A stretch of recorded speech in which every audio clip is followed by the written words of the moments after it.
төсвийн бүрдэлт, хуваарлалт.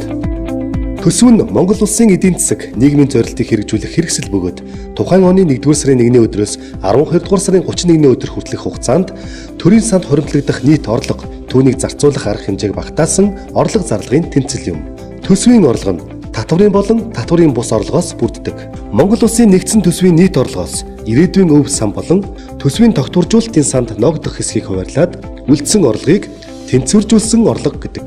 Тэнцвэржүүлсэн орлогоос тухайн жилийн төсвийн зарлагыг санхүүжүүлдэг. Төсвийн зарлага нь урсгал болон хөрөнгийн зардлаас бүрдэнэ.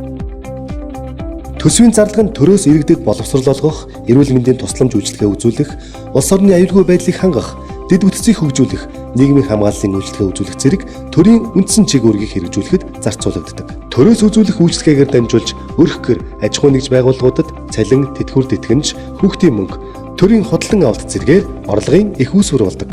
Ингээд өрх гэр аж ахуй нэгж байгууллагуудын төлж буй татвар хураамж нь татварын болон татварын бус орлогын их үүсвэр болж төсвийн нийт орлогыг бүрдүүлдэг. Тухайн төсвийн жилийн орлого зарлагын зөрүүг төсвийн тэнцэл гэх бөгөөд зарлагаас давсан орлогыг төсвийн ашиг, орлогоос давсан зарлагыг төсвийн алдагдал гэнэ. Төсвийн алдагдлыг засгийн газрын бонд, гадаад зээлийн их үүсвэрээр санхүүжүүлдэг.